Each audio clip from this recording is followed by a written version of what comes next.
Vamos falar agora sobre como envelhecer de forma saudável, né? Oh, que resposta! Essa resposta vale muito, né? Porque todos nós vamos chegar lá, se Deus quiser.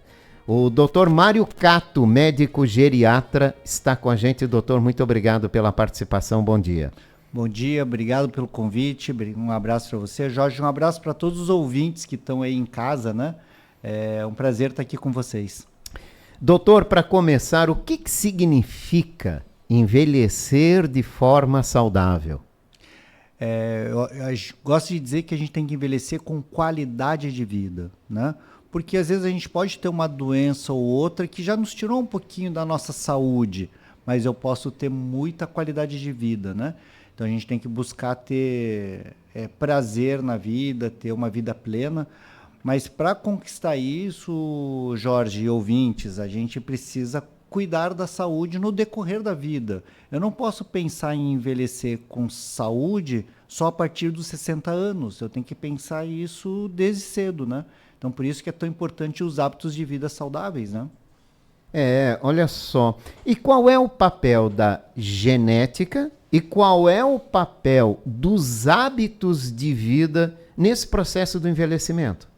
A genética ela tem um papel, sim, mas hoje a gente tem muito claro, Jorge, que o papel da genética já é muito menor do que a gente imaginou que ela teria. E a gente hoje tem muito claro o papel do hábito de vida. Só para você ter uma ideia, foi feito um pequeno estudo com gêmeos idênticos que o gene é igual quando nasce. E depois de 60 anos foram me ver, o gene tinha pequenas diferenças. Por quê? Porque os hábitos de vida eram completamente diferentes. Um era fumante, bebia, comia qualquer coisa, o outro tinha hábitos de vida saudáveis. Esse gêmeo de hábitos de vida saudáveis tinha um gene um pouquinho melhor preservado e com uma qualidade de vida muito maior. Então, o papel do hábito de vida ele é essencial. Nessa questão, né? Existe alguma idade ideal para começar a se preocupar com o envelhecimento saudável? Não, não. Quanto mais cedo a gente fala que o papel do envelhecimento saudável começa na infância.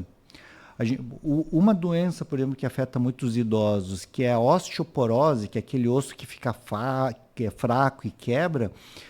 Se eu tenho uma infância onde eu tenho uma boa alimentação, rica em cálcio, com atividade física, esse é o grande fator de proteção para a osteoporose lá na frente. Lógico que o que eu faço durante minha vida adulta e lá quando eu já sou idoso influencia, mas ele começa na infância. Então, a saúde do idoso ele começa na infância, no adulto jovem. Então, não tem idade. Quanto mais cedo a gente tiver uma vida saudável, melhor. O problema é olhar para frente, né? Mas E poucos olham, né? mas a gente tem que pensar que hoje a minha vida tem que estar boa, meu hábito de vida tem que ser saudável hoje. Porque eu tenho que aproveitar a vida hoje, mas aproveitar hoje também é aproveitar amanhã, depois de amanhã, ano que vem, daqui 10, 20, 30 anos, né? Então, acho que a gente tem que olhar assim para o amanhã e vendo que ter hoje uma vida saudável hoje, eu colho frutos hoje.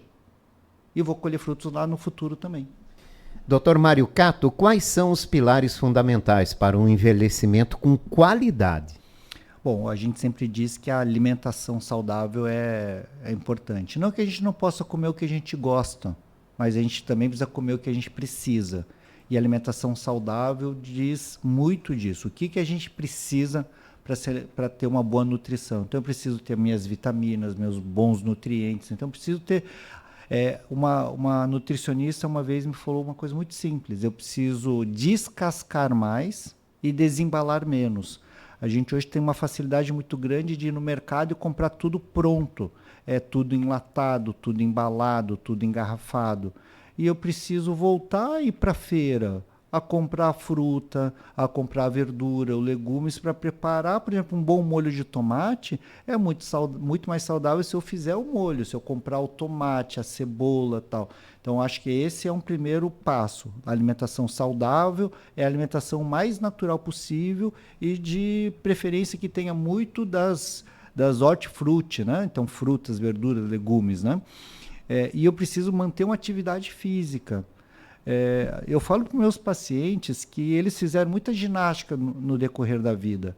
Aquela senhora que começou a lavar roupa na época que não tinha máquina de lavar roupa, esfregava no braço, no tanque, ela está fazendo uma ginástica. Quando ela tinha que buscar água no poço, com balde até vir no tanque, era uma ginástica que ela fazia.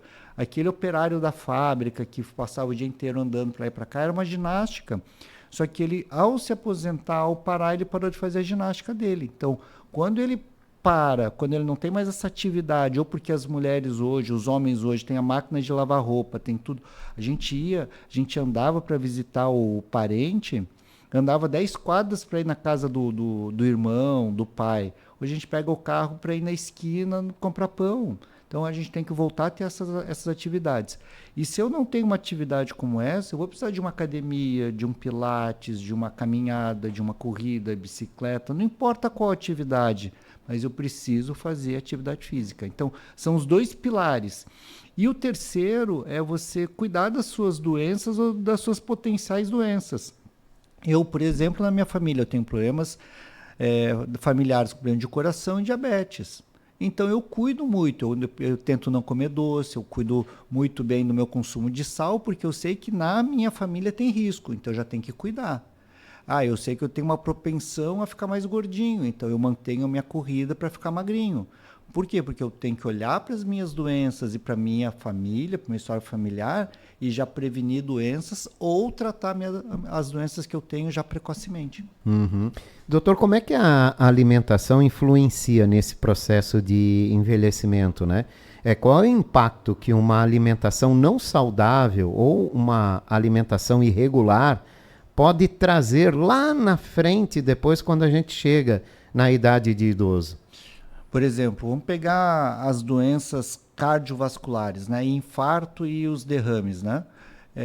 Se eu tenho uma propensão a ter o colesterol alto e eu tenho histórico familiar de infarto, por exemplo, se eu comer muitas gorduras, frituras, tá? Eu aumento o nível de colesterol, o colesterol vai fazer o entupimento de artérias e vai facilitar o teu infarto.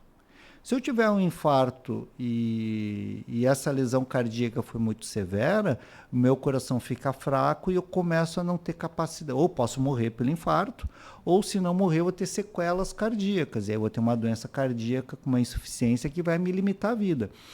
E olha só como o papel de você ter uma alimentação saudável poderia diminuir o teu colesterol com exercício também melhorar essa minha condição e eu evitar muitas vezes um infarto.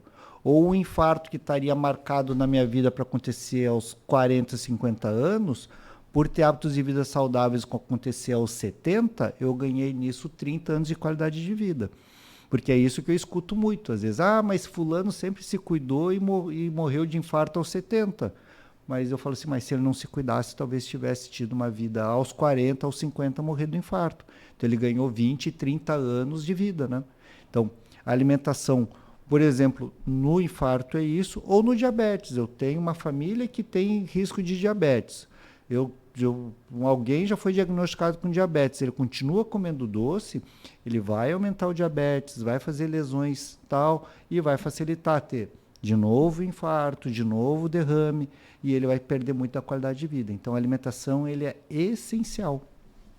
O senhor falou sobre também a necessidade da atividade física, né? E quais são os exercícios recomendados para quando a gente chega na fase de idoso, né? Dá para sair por aí correndo, dá para ir na academia querer se comparar aos mais jovens?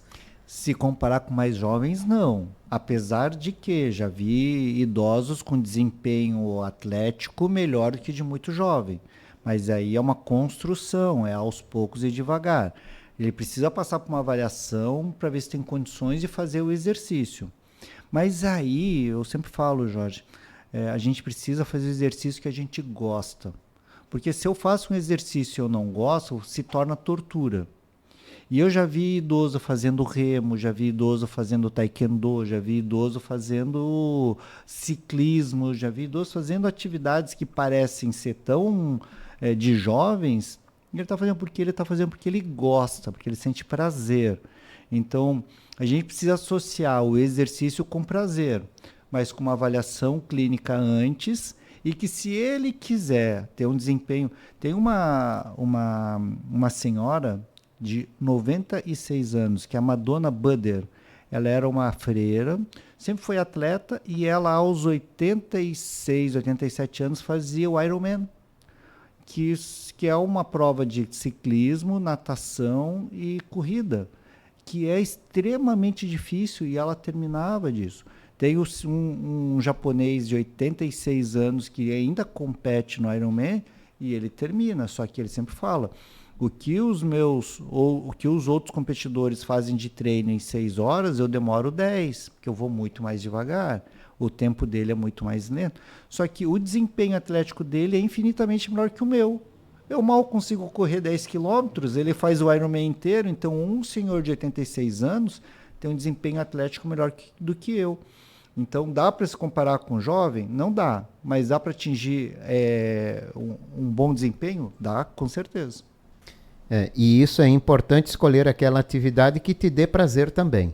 Com certeza. E o mais importante, não ficar parado, né, doutor? Exatamente. Movimento é vida. É isso aí. E qual a importância da saúde emocional e da socialização para envelhecer bem? Bom, primeiro que já tem um estudo que mostra que você ter amigos, tá? Aumenta em 7 anos e meio a tua expectativa de vida saudável. Olha só. Não é só porque você vive 7 anos e meio a mais, você vive 7 anos e meio a mais e saudável, com qualidade de vida. Ter amigos. Então, aquela coisa de ter amigos da bocha, da canastra, das patotas, do clube de mães, daquele cafezinho que é excelente. Só tem que tomar cuidado para quem vai para as patotas para não beber demais, né? Mas tudo bem. Mas você ter essa interação, ela é essencial. Nós somos animais sociais, a gente gosta de viver em grupo. Se a gente não vivesse em grupo, a gente não morava na cidade, cada um morava na sua caverna, isolado, e estava tudo bem. Mas a gente gosta das pessoas, eu gosto dos amigos, então tenha esse convívio social. Por isso que atividades como aqui acontece em Blumenau, como o Pró-Família, por exemplo, elas são essenciais. O quanto que o Pró-Família já não mudou a vida de milhares de pessoas. Eu sempre falo que o Pró-Família já deveria ter um Pró-Família em cada região da cidade, porque aí a gente atinge muito mais pessoas. Então, a socialização ele é excelente. E a saúde mental ela é tão importante quanto a saúde física, porque a depressão também mata.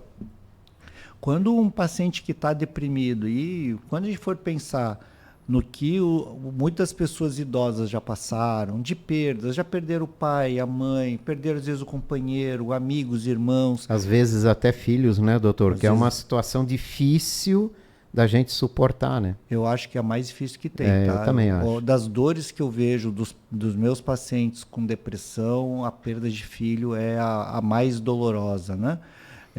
Mas ao passar todas essas dores, a alma está doente. E com a alma doente, porque você está assim, desesperançoso, você não consegue ver prazer na vida, como é que você vai ter motivação para ter uma dieta saudável, para fazer uma atividade física, para cuidar do diabetes, do coração como deveria? Então já tem estudos mostrando que você tratar um paciente que tem depressão e outras doenças clínicas, só de tratar a depressão melhora o diabetes, melhora o coração, melhora isso, porque ele tem uma motivação também para cuidar da própria vida.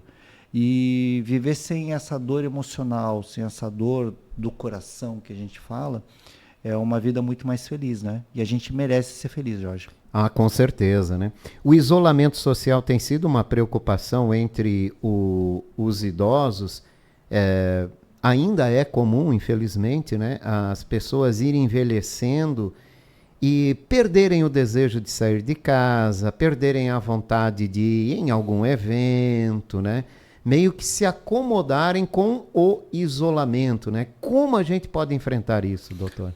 Primeiro, tem que entender que isso não é normal, porque talvez essa seja a grande questão.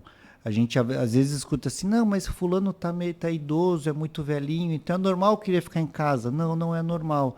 Ah, fulano tá mais quieto, mas é normal ficar quieto em casa. Não, não é normal. Ah, é normal tá triste. Não, não é normal.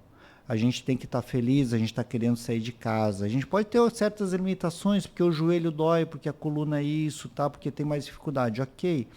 Mas a gente tem que então entender que não é normal e incentivar que saia. E aí, se ele apresenta alguma coisa como essa, entender que pode ser um processo de doença e que talvez tenha que ter um apoio psicológico, às vezes tenha que ter um apoio do médico para talvez fazer um tratamento. A gente precisa ter talvez um incentivo para levar a uma socialização.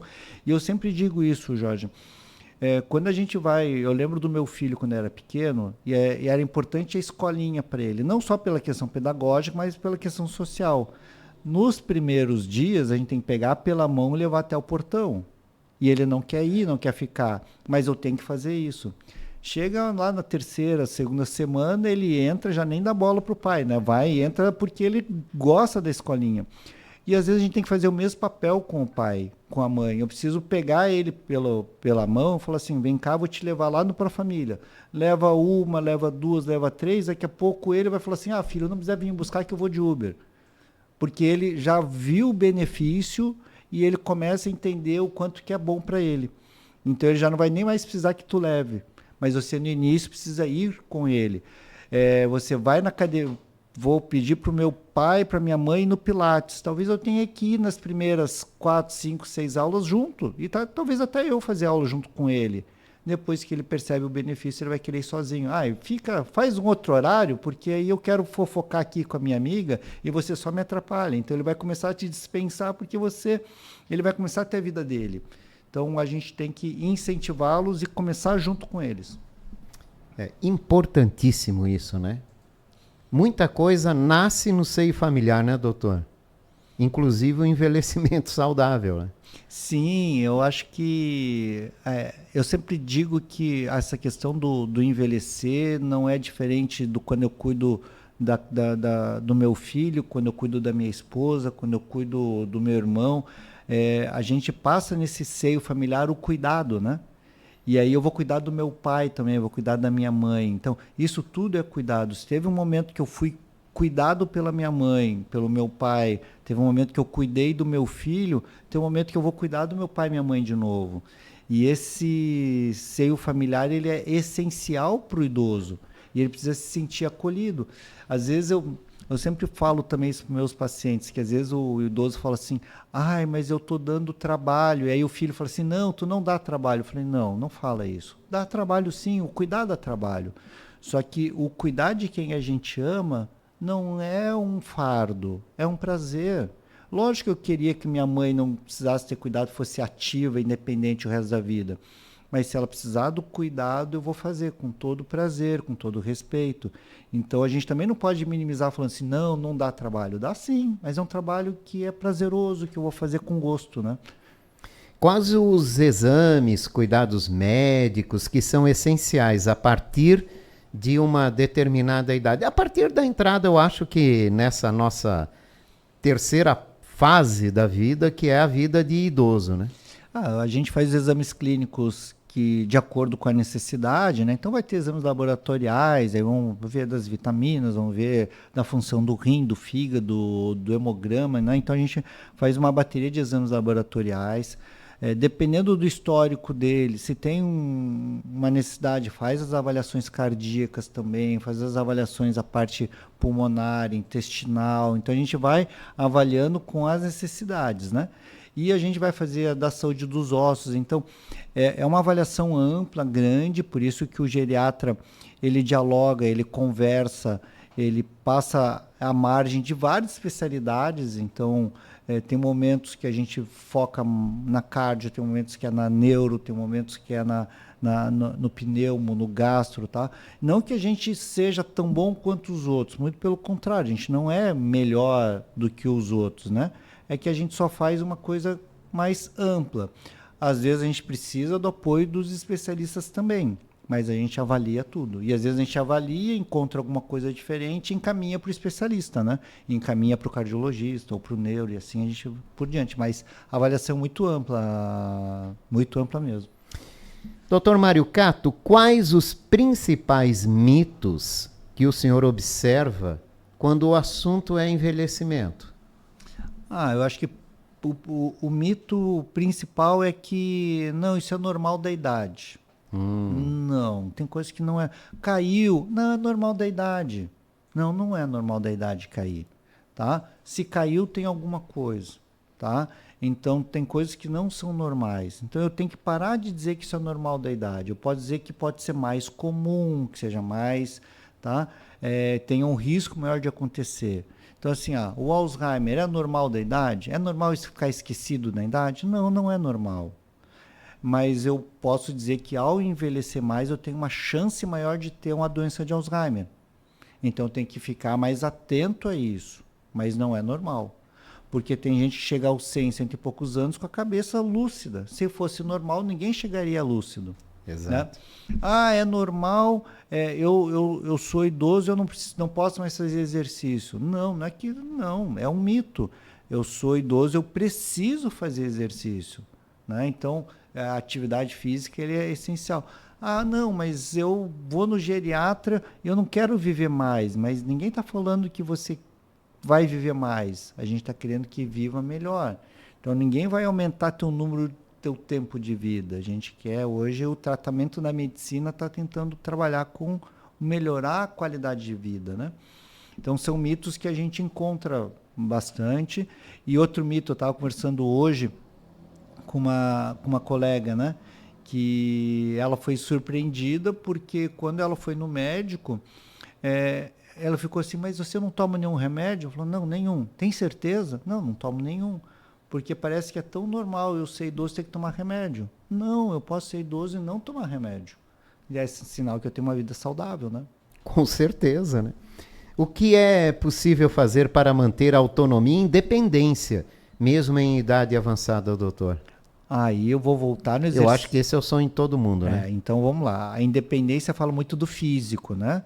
Então, para eu ter o físico bom, eu preciso falar aquilo que a gente já vou repetir aquilo que eu já falei. Atividade física para manter a musculatura vigorosa, o corpo bem com a alimentação. E a autonomia fala muito da minha capacidade de decisão. Então, é mais da cabeça, da saúde da neurológica. E aí, para isso, eu preciso ter estímulo cognitivo, que a gente chama. Então, a minha cabeça tem que estar funcionando. Eu, por exemplo, sempre falo para muitos, para pacientes e mais principalmente para os filhos dos pacientes. O aposentar é ótimo, você deixa de trabalhar por obrigação, mas você tem que começar a trabalhar por prazer, porque ficar parado e não ter uma atividade, não ter um estímulo cognitivo, um estímulo do trabalho, um estímulo, né, do dia a dia, faz um mal enorme para a cabeça. Então, eu preciso manter o trabalho, eu preciso manter uma atividade intelectual. Então, eu lembro de um senhor que ele chegou para mim já muito doente, infelizmente, né? Mas os filhos contando a história que era um senhor, que era um agricultor, e ele aos 80 e tantos anos tinha 5 vaquinhas que ele tinha que buscar o trato todo dia, tá? E eles viram que ele estava muito cansado já para isso. Eles venderam as vaquinhas e ele ficou sem fazer nada. A partir dali ele adoeceu e a cabeça dele foi tal. E aí eles falam assim, hoje se a gente pensasse, talvez a gente tivesse vendido só umas 4, manter uma só para ele manter uma atividade. Diminuir a sobrecarga no físico, mas manter a atividade dele do trabalho. E isso é importante, essa consciência a gente ter, né? Respeitar as pessoas acima de tudo, né? A cultura de cada um, né?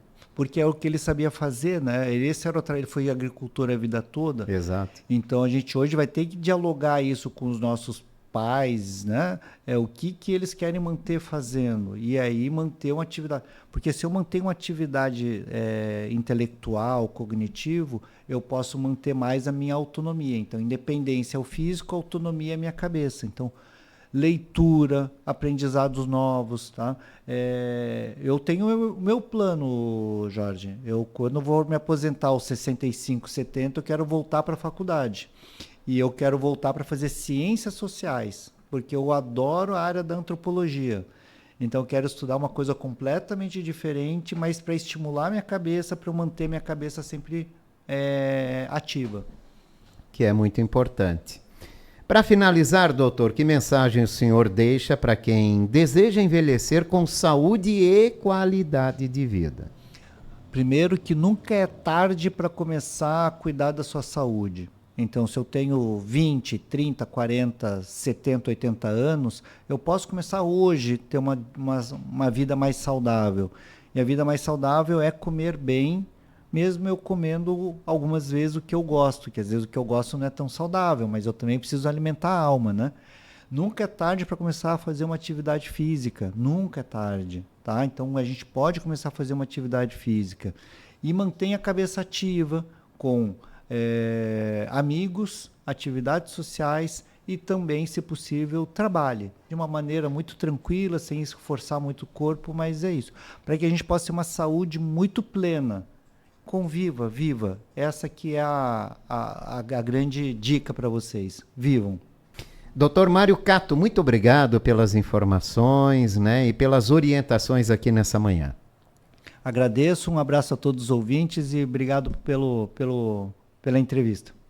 Eu conversei com o Dr. Mário Cato, geriatra. Falamos aqui nesta manhã sobre como envelhecer de forma saudável.